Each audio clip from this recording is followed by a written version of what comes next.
zena kan thu pui tur chu enge zirtir ni na chu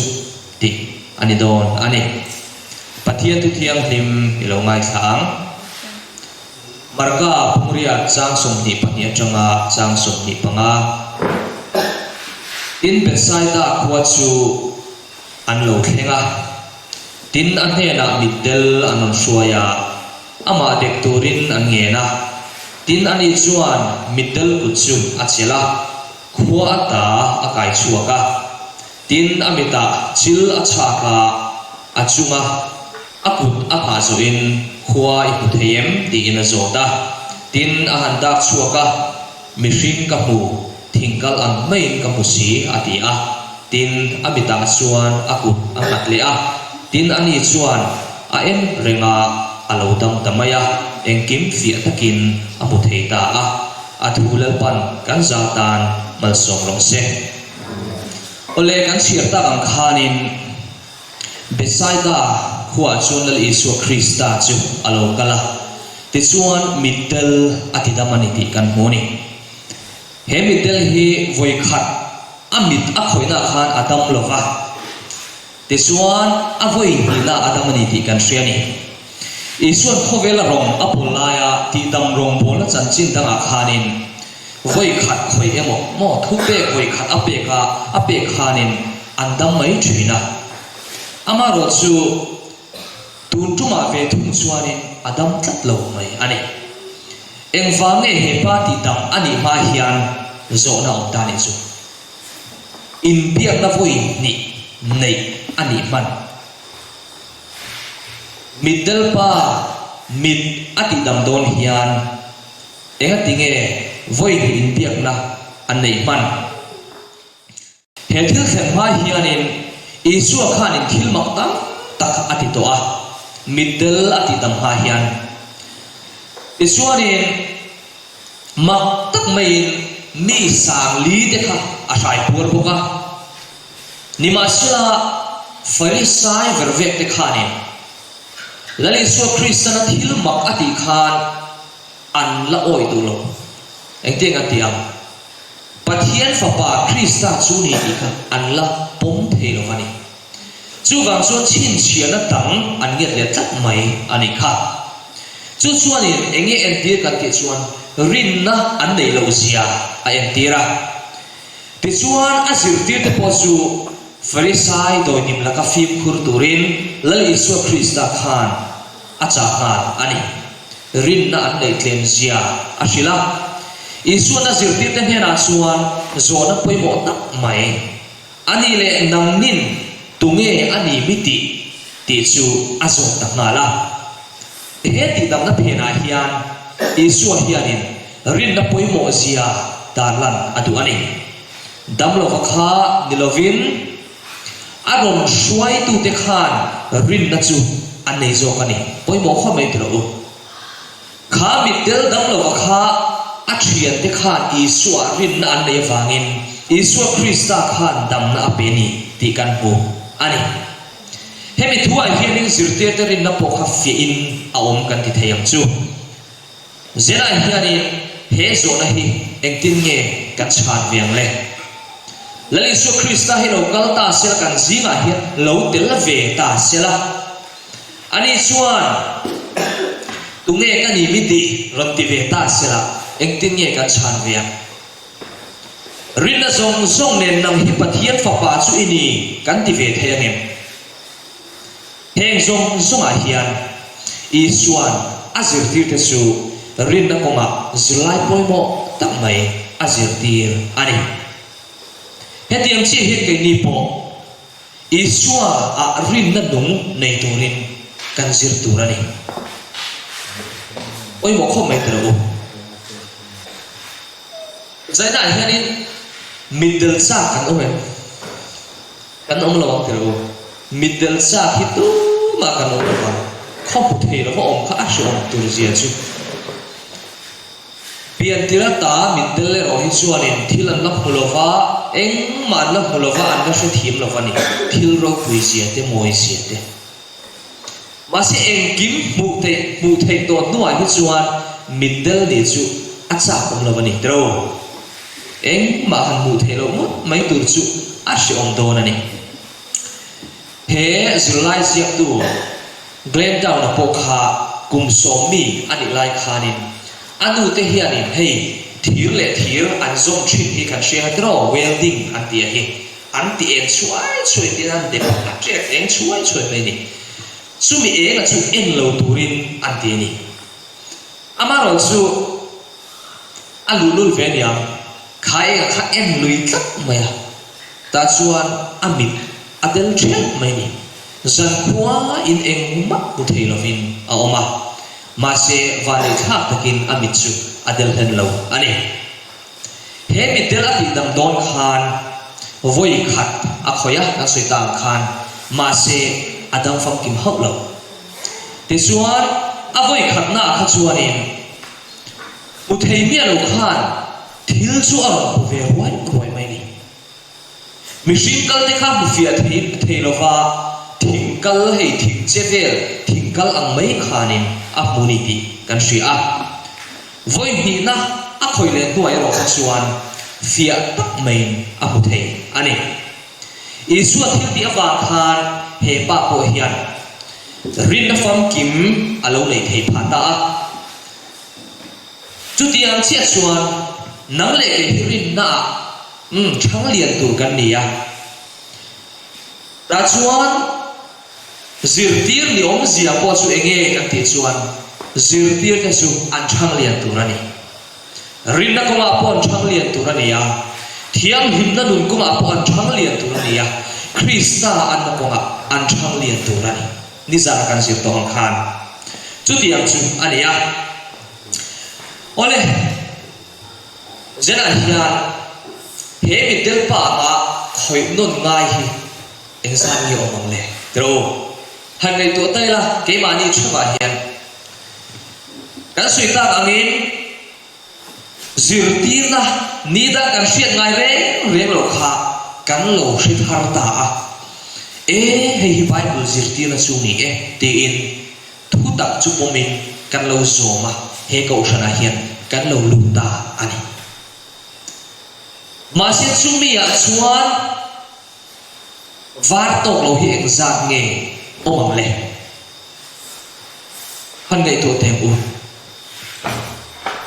he ko shan a kan lu hian kan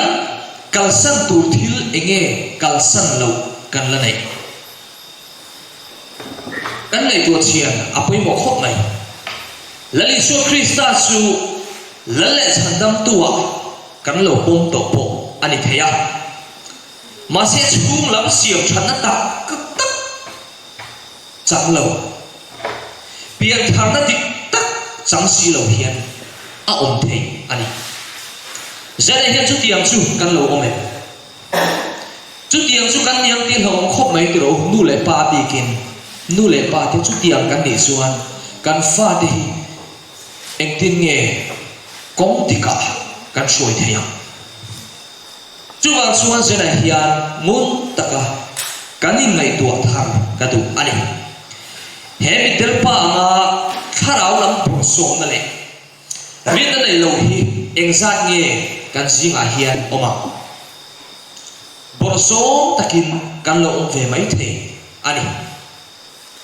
chu ta chu nei kan ma mo per kan ti chuan kan soi le soi nu lali su krista hi kan ma mo per chu ani unaw te o ilo bor soma ilo chak lo ani point i bor som na ang le i chak lo na ang khan lali su krista chu ron pat ani su dam na fam kim ani ya rin na het lo tak nei te po rin na fam kim pe thei tu lali su krista ani aro pui te ro chu tiang se rin mi te rin ngam le fia tla ka isua omang hian ke lia tung zui tu te po hian fia tla ni turin kan nu kan chiang angai ni thang lian nun thang zel nun kan ni ngai hei naw lo pia ma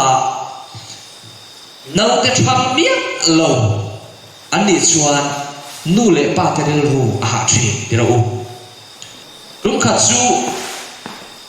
YouTube lama te po alar view maya không ai thla om deuh mai no sen pakhathi alu chi athamani kha kan lo shepen karing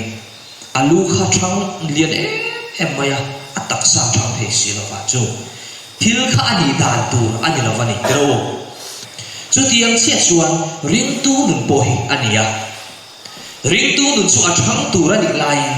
anga ni regen sang chuan kan oma tro in siam that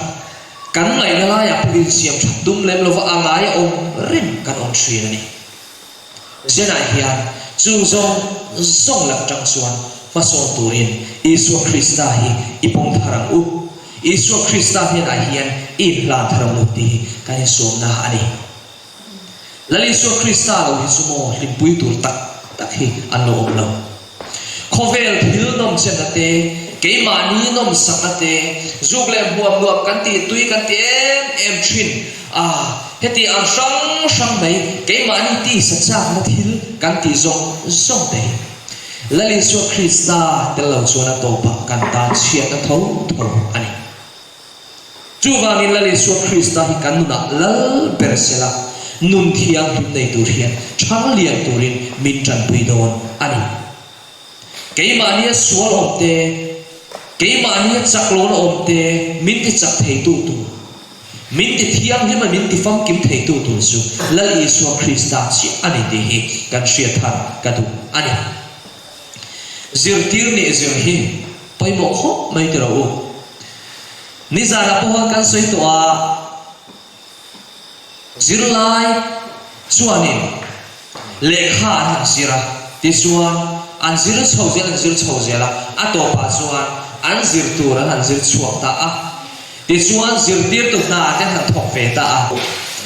ti chuan no pang ta chu an lo zir tong thiam na mangin an han zir tir vele thina chu tiang chia chuan nang le kei po hian tharau lama zir lai kan zir angaya ti salama po ni se nun dan tu lali Isu Krista nun zui tu nun dan tu kan zir ve angai chu tia ani lo chuan engtin nge mi te ne na chan chin tha kan buan chuanga kan nun hian alan chuak puyanga anun chuak pui theya chu wang chuan zir tir ni na hi kan zir chhon ve angai ani Isu hi engkim shevek tu ania ke mani man thiam tok sia thiam tok ang zela min shuai thei tu chu lali Isu Krista ni ani chu min shuai na konga chuan kan nei to tur poi mo deu chu a then chu anu me emanga a ni mo me emanga a then ro chu tra na huamte ani anga a then ro chu tok hel o me em bai te ania chu tia na chuan lali Isu Krista chuan azir tia te chu min lo shuai thina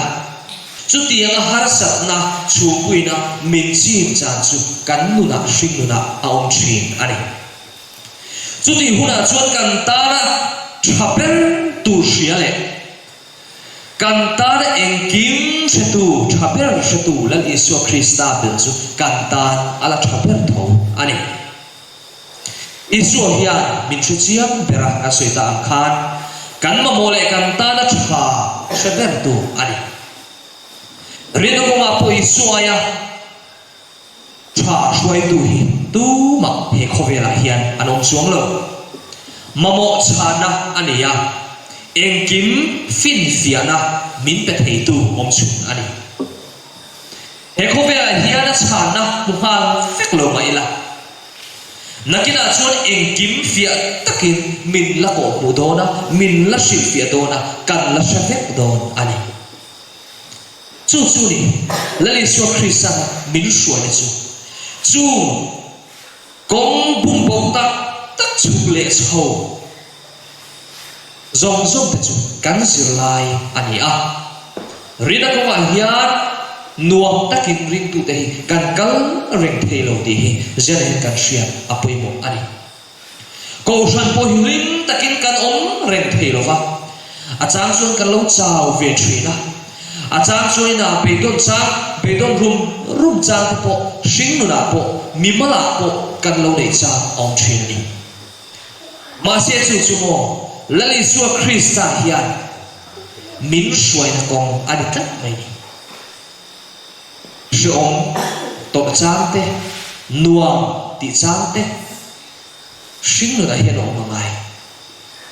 ani lo chuan em tin nge mi te he na thil si om zia si fia don tai la si om tua lo na pui khan thil si om zia kha a si fia thei don no ani tro chu tiang bokin nuam te em a hun kan man te hen te tong lo tai la si om re re ke hun mang tai la em tin nge mi te he na khan thil nuam ka si fia thei chú vàng chuan nuam le si om heng zong zong hi lali Isua Krista hian kan to aphal ani azir tir kan ni na hian kan to aphal ani mamo chana nia eng kim fin fiana min pe thei tu ani he khove la hian a chana ngal fek lo mai la kan soitan khan van kan khen huna chuan azavain min la shi fia don ani azir tir te pokha ama rin na le rin ngam na nga zir tu le Isuan ati dam te ani poi mo khop mai hei zala hian ke ni pona kan ti ve tur chu ani lali Isua Krista in na lali Isua Krista rin ngam na hi kan zir ve angai chu tia ke mani po kan zir ve a kan ti ve chuan Isua Krista dam na kan sang do ani lali Isua Krista dam na chang te chu azir tir te kha ani a ani po ama rin na le rin ngam na nga zir tu le Isuan ati dam te ani chu kan di ve angai ani chu tiam tur chuan ke ni po hi zera hian ko kan ni a kan hriat hiam angai ani chu ko na omoi tak chu kan chan ve angai zirtir ten Isuan nun atangin zirlai an zirang khan kei ni pon zir veila chu tiang zelin kan nun atang mi ten zirlai zir tu an lo nei ve thei don ani eng ma kan zir pe lo fa kan nun liam mai chuan mi ten kan nun a zirlai zir tu an hu don lo chu ba chuan zirlai kan zirangaya zirtir te ang khan lali Isua Krista zirtu kan ni apoy mo ani mathai sia kan chia chuan eng tin nge ti kha in eng chu mi mit puin eng lo se ati chu eng a chu eng tin nge mi te he na kan eng chu pui thaya chu eng chu enge kan ti chuan lali Isua Krista nun zimoi thap na nun te thiang him na nun te kha ani le pathian ko thana om si he pathian nun thiang him angin kan nunge ko than thiang him na anun pui tur angin kan nunge ti hi zo tam o kan rin na po hi ai chen vek lo wanga a then chu rin na chak deu te po kan nianga a then chu tle ma han sang deu te po kan nianga a then chu niang deu te po kan nianga kan ti thei chin kan ti phak chin po a in za vek lo wang ma se kan khen chin a tang ze la ma so tu kan ni te ro hi chu kan hrim na ngai ani chu wangin lali Isua Krista nung zui tu kan ni chuan Krista moi le chan chin tha chu kan nun hian atar lan angai ani midang te ne na ngai dam na te in hlan na te le chu rel tanga thin lung in thlang na te su kan zir tir tu ani ti in kan zir lai mi shila ngai dam na hi apoi mo kho mai tro itan le katana dam na tu chuan ngai dam nei kan nei ngai ani lo chuan ril ru na te win kan ong reng don he la ya kan chu ma thil thalo ti tu kha kan huat ringa kan ngai dam mi ala chuan kan hua pia ring kan thil ri manga kan khoreng do ingai dam thayam u chu ngai dam na chuan thil ti theina oma nang le ke ta dam na ani ti hi kan hriat angai ni apoi mo per chu tu na kan sui ta ngai dam na kan ti te in hlan na le chung lia changa thin lung in siam than na chu kan nu na mu thein aum turan tilahin midam ta na rong bol he kan ta na dam na le chak na ani helai toy te em tim na thon thu kan soi lo ka vura ma hian ei tlang lon thin te hian oma tlang an lon ani isuanin chu tlang an lon na chuanin papakhat chu a vot to lu tu kha che chang thei lo vin omani lu to maya chu tianga thi mai tura atluk na chuan ladam ve trok thi to mai tur pakhat hi apula awa huni chu che po che thei to lova ma se ala khode te ya khappo khappe to lovani chu an bu khan ama kha ai ti chak thara chu pa chu tan pui nge tumin an po vel ta ni chu mo ha vot em ka ra khan khu beu chu min an pu a ti chu an toy zo min soi la kho chu ma lu pria chu pa chu chan chu ta ni kha pa a chan chu na ma khan ama po kha alwin chan chu te la ni ti ai shen kha pa chan chu na le a poi som na ma khan a thi sen lo khang do to lo vot to kha arom lum thale a ti chuan arom jet thale thei ani ti kha ai che thiama chu tiang che chuan midang te tan rong kan po sak hian kan tan hian dam na chak na alo dire mai ani zirti ni na hian huna tu adik tero zena hian ka sual zong hi thok le khata voi le khata ka thla ha vek thei khir lo va zirtir ni na po he voi le khata le li so krista hi kan bom ngal ngot thei mi alo he ko sana lu tur po hian thu pakhat kan zira wango tin kan lut ngal thei mi alo thu sang bible thu sang kan zira chu min nuwa chuan kan thim lung chu muang cha min aloin siam thar thi pian thar na po hi na tu ka pian thar me anga ti ngot the lo pian thar na te hi du hun nei thei ani lo wa ke mani ai buat se fe mai kan tharau nun ke mani nu na hi pian thar tu ra ai buat se fe angai ni zena ko hian thil chi thalo la ti reng kan mai thei sim du na thin lum kan nei chuan kan sim nge ya zena kan tha ha thei lo ani pon tha hun kan la nei nge tu ma se chu kan thil chi thalo sim tu na po nei lem lo wa kan dung re kan chuan kan sim ngai ti ka soi du ni zirtir ni na hian hun atu ati hian enge ako niang le marka pun so pati chang som thum atanga chang som thum pakhat lo chia ni la lalpai pathian chu i thim lum zong in i tharau zong in i ril ru zong in i chak na zong in i mangai turani ti hi ador tu chu he hi ani nang mai mangai angin i veng te po i mangai turani ti hi theng aya thu pe ro pui zo re hi aum lo ti in changa ti kan hu ni ta hian chiang takalam chu pathian ne na thim lum zong hlan nga hi ahara ni kiro chuang chuan zirtir ni tur po hian hun adu rei thi pathian kong tur po hian thil tam tak kan paltlang angaya za lali so krista ring tur po hian kan nu ni hian harasat na men lo tak apal tlang angai pathian ronin puan chuwa ve angai thin lom ni kan nu na isuarin thei tu le pathian nung zui thei tu rin kan nu na hian pathian a in puan chuwa ve angai thin ani chu tiang ani lo chuan a zong a kan ban phal thin lo testimony ngai kha ki anoma miten testimony han soya annun akumakum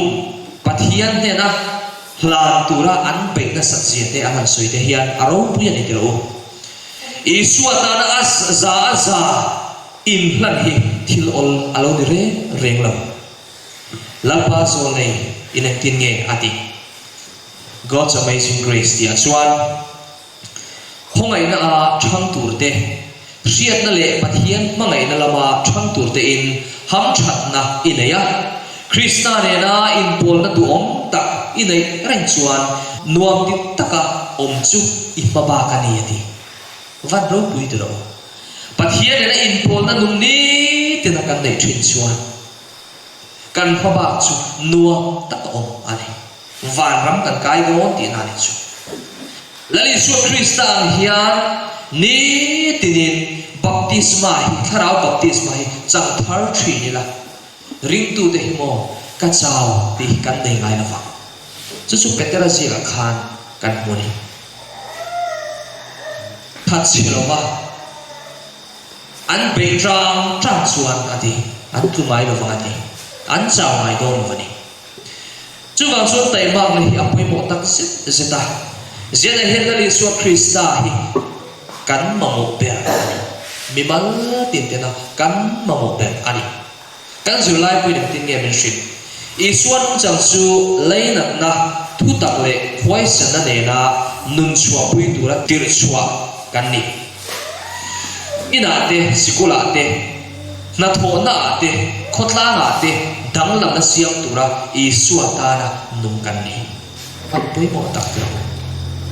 mi te ne na i oming he la ya i tho na puna he ta isikul kal na puna zir na puna kan va avel na puna mi te siam thatu nun ti dang lam tu nge kan ni a mi te na enga man mai lo ani ku chu 7 day binia anti ang lekhi kan niam ti ho mania 7 day ele bi hi om tu ra ni la 7 day kan ni chuan 7 day Adventist tik tak kan tu ra ni te hi ka soi duwa 7 day Adventist ni si ko shan na aphal lo mai po ni lo pathian po na aphal lo kan na tikat ani chuan kan piang thang lo ti hi achiam mai mai ni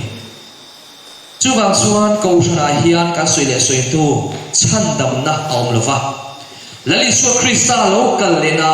tel ve tu kan ni chuan zena tang hian pul i ta tharila kan sin thin thalo zong te pe khaturin in la thaturin kan in som tak se ani then khat chuan do theina te so pakhat a te trong kama te sisial na atana e in koma te ril ru pun panga te be me an na ya nima sala isua zirtir te ni tur chuan in soi sial ton tur kan ni lova in khangaya in fuitona in ti thang chho tur kan ni ka tik tro in fuiton tur in kap al tur kan ni chema ton tur kan ni in real tur kan ni lova in soi che tur kan ni lo in soi sial tur kan ni lo ko san te hi chu se na hian kan sawa hian i hon che bang u midam te ta na fui phur tu midam te ta na trăng kai na neya midam te dom ka tu le mangai tu le ma suai tu ni tu hian kan nun hi zena hian siam thar turin lal Isu Krista hian mindu ani lal pa zo le chuan ektin nge alo soi van zong te khian ko shan hi a chuma om mimal tin hian khimo om te ek turin enge an ti pu an sa ka mu nom ti emin an lo thri ren thin ati zena hian thim zi na thu te em chuak tur le kai chuak turin inuna kanuna eng kan chi em le mi te mit muwa pathian du lo thil kan na ti reng chuan eng kan chi ngai lo in chung khura i thian kom na in na thona huna school kal na mi te hian eng angin nge min hu ti hi kanin zo photo ani ke chu 7 day Adventist kania mi te chuan ani chu anung changa po 7 day Adventist ani karing anti te tur khopa kan nun hi adang lam angai chu tiang ani lo chuan pathian tho pui tu ani te lo van azong zong ram kan han huna chuan chu nun chu inuna kanuna ti lanin om theino ai chuwang chuan zirtir ni anamai lova hun rei tak adu atikha adik chi ani voile khata zong zong ram kan la theilova camping te pot nei thin ani ya camping chong khatna anlat piang thak theilova len hlan kim theilova chong ni na chong thum na thengin lut luan thak teloma cái mà đi lắm bằng cái lời bùa sẽ là gì à chú tặng sẽ anh chú vàng chuan vàng mi cái chuan à cầu sản cái chú em chỉ chua tôi đã nà cắn thổi mình hụt ra em mình lâu thì rèn anh cho mình tụi chuan bùn cắn trận phát đầu lòng này rồi em nghe sự yên cái chú đi à lần ba chuan này chuan em tin nghe lâu thì lên bắt hiền pha lâu đi tổ phốt chuan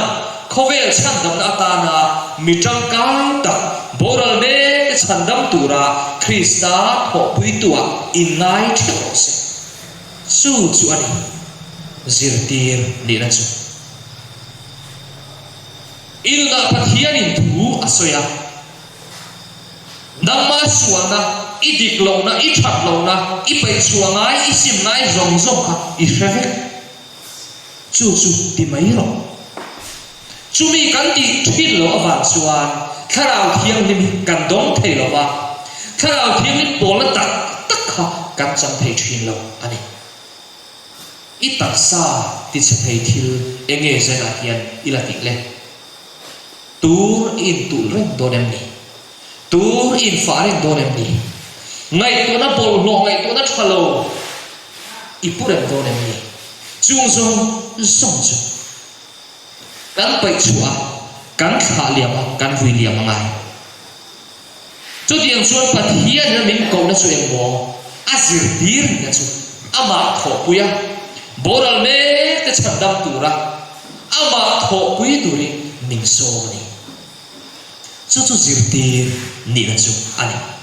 Krista tho pui tu ni le khovela a en chi chua hi khove zong zong na thiam lim derle naro pui ber ani isua lo kalena nai to taka hianin maso lo le than le na nei lo hian kan lo om reng ti hi a lo tak seta zena hian una tu Krista tho pui tu neve turin kanin so tak zet seta lalpa itan ka thiam na